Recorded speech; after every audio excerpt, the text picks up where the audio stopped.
There's always something that needs a little fixing on Far Point Farms. Well, here we are at the end of day one. I've got the engine completely disconnected. I haven't pulled it out yet, but the engine transmission are separated, the radiator, the AC condenser, all the lines are out, all the electronics are unhooked. Can't really, well, you can kind of see it here. There's a giant pile of what was the dashboard. I'm going to get the camera off the tripod and I'll take you for a walk around. Not a terribly difficult job so far. I think sorting through all the wiring harnesses are going to be a real pain. But short of that, nothing, no big surprises. Sometime this week, the rebuild kit for this engine will come. And as I say rebuild kit, but I'm doing reseal. I'm replacing all the gaskets, including the 2 head gaskets. Got to put a new timing belt, water pump, you know, spark plugs, wires, those kind of things. But what I'm not replacing is, like, I'm not doing crank bearings or rod bearings or pistons or rings, or I'm not going to have it honed or lined or anything like that. So a refresh, I guess, is what's more accurate. Let me go ahead and I'll take you around and show you all the work. All right, I guess I'll start right here with the rubble. This is the remains of the dash and some of the center console. This car was pretty dirty, there's no doubt. You can see the reasons why this car was a good donor. It was perfectly running, but the frame and everything are just shot. It does have some brand new tires on it, and the rims are still in good shape, so I'll probably sell those, try to recoup some of my loss here. Inside, yeah, got a lot of it done. Started taking out the the bracing here. Ran into a problem. Right there is the ABS computer. I'm sorry, the SRS computer, and it's got Torx bits that are security bits. I don't have any here at the house. Well, I do. I have a few random ones. I don't have a complete set, and the one I need I don't have. So there's my problem. So I'm stopping there. Once I get those 2 out, I've got 2 more bolts there, and I can pull this out. That'll give me access to my heater and AC control box right there. And I should be able to fish out the last of the wiring harness. So probably another, half a day's work to get it all out of here.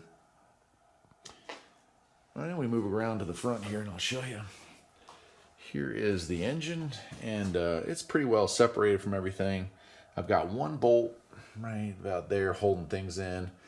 That's just to hold it together for right now, but everything else is out. The engine harnesses are all unplugged and tucked away back here. The flywheel, the torque converter bolts are out. Remove the power steering pump. Still got the AC on, but unhooked the lines. And speaking of AC, I've taken all the lines and the condenser and the radiator and everything out of here. So if I decide I want to put AC in, which we are leaning heavily towards, we'll be able to reuse this box. There's our heater core. So I'll just take the whole box out, mount it probably underneath the seat, the rear seat, the Z-bed, and hook it all back up with, of course, going to have to stretch some lines and wires and whatnot.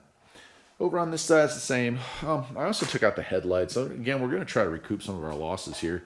So we're going to try to sell anything of value, and there's just not a ton of value in this thing other than what I'm keeping. But there we go there.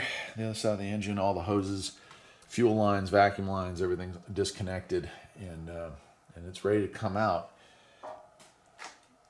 And on this side, let me get a better look here.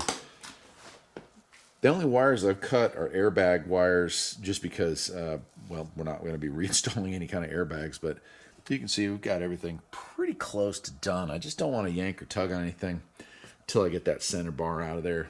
So that's it. Yeah. What a job. Well, there she is, the 2001 Subaru Outback donor car.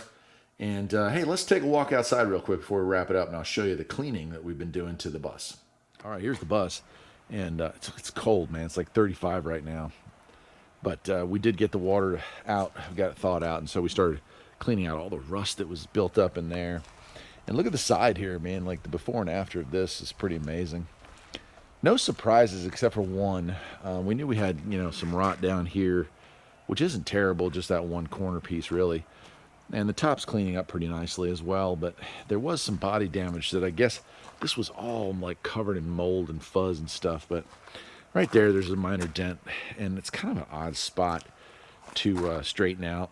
So I don't know, probably do the best I can. I'm not going to replace that whole quarter section. It's just too much money. But we'll probably have to do some Bondo and some sanding and maybe a little bit of hammering to get that just right. And the back cleaned up. We've got the lenses out. And we're going to replace a couple of the window seals. We noticed some water intrusion there as we were going. So we'll do that. And here's along the front. You can see it's interesting. Cleaned up pretty well. This door here is not off of this bus. This came from another bus. I think the whole front panel. So from here it took a hit.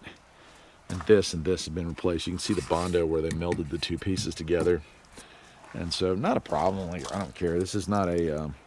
clearly, if I'm doing the Subaru swap, this isn't a full-fledged restoration. This is a repair. This is a refresh.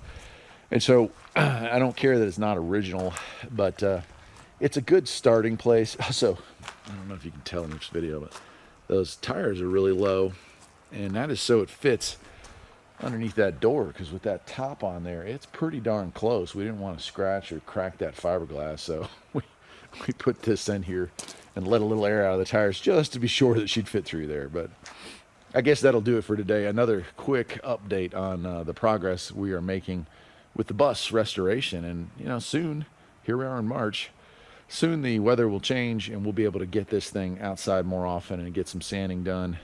We're going to be going with white up on top, and we're either going to go with like a dark green or a burgundy for the bottom. And the inside, we've got a new refrigerator for it. We've got a stove for it. We've got a lot of minor upgrades for that. So we're making it something that we want to travel long distances in. And I think, you know, a lot of people nowadays that are buying these cars are doing it, you know, for full restorations, keeping it vintage. And we're doing it vintage, but we're also making it more livable for us. So hope you enjoy these videos, and I hope you enjoy the new channel. We're right at 1,000 subscribers here in the next week or so. So thank you for that, guys. Take care.